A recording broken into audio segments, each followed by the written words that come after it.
मायका और ससुराल, एक औरत की दर्द भरी कहानी। ससुराल में वो पहली सुबह आज भी याद है। कितना हड़बड़ा के उठी थी, ये सोचते हुए कि देर हो गई है और सब ना जाने क्या सोचेंगे। एक रात ही तो नए घर में काटी है और इतना बदलाव, जैसे आकाश में उड़ती चिड़िया को किसी ने सोने के मोतियों का लालच देकर पिंजरे में बंद कर दिया हो। शुरू के कुछ दिन तो यूं ही गुजर गए। हम घूमने बाहर चले गए। जब वापस आए तो सासू माँ की आंखों में खुशी तो थी, लेकिन बस अपने बेटे के लिए ही दिखी मुझे। सोचा शायद नया नया रिश्ता है, एक दूसरे को समझने में देर लगेगी, लेकिन समय ने जल्द ही एहसास करा दिया कि मैं यहाँ बहू हूँ, जैसे चाहूँ वैसे नहीं रह सकती।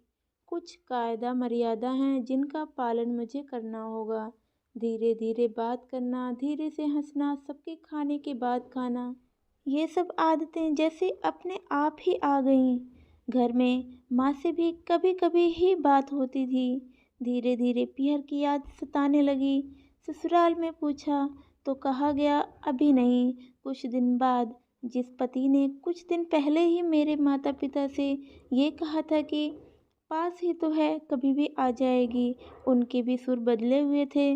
अब धीरे धीरे समझ आ रहा था कि शादी कोई खेल नहीं, इसमें सिर्फ घर नहीं बदलता, बल्कि आपका पूरा जीवन ही बदल जाता है।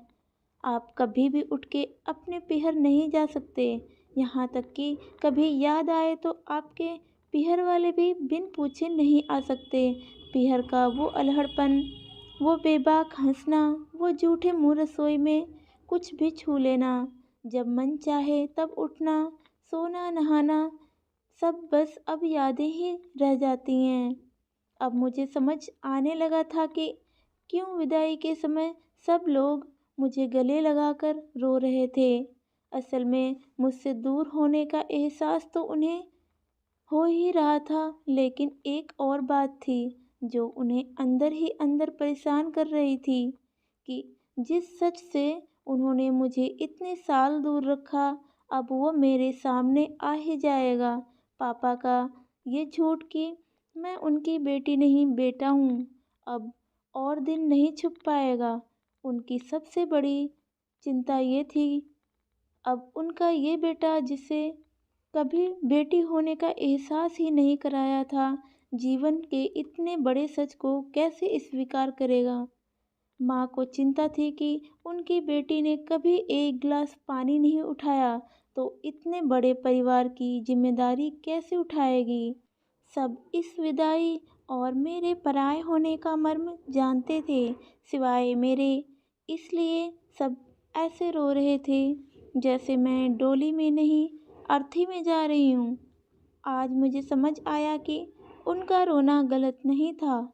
हमारे समाज का नियम ही ये है, एक बार बेटी डोली में विदा हुई तो फिर वो बस मेहमान ही होती है घर का। फिर कोई चाहे कितना ही क्यों ना कह ले कि ये घर आज भी उसका है, सच तो ये है कि अब वो कभी भी यूं ही अपने उस घर, जिसे मायका कहते हैं, नहीं आ सकती।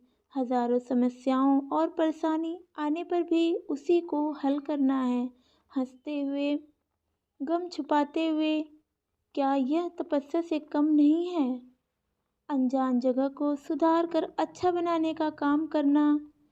क्या कहेंगे आप? तो दोस्तों, आज की कहानी आपको कैसी लगी? कमेंट द्वारा हमें ज़रूर बताइएगा।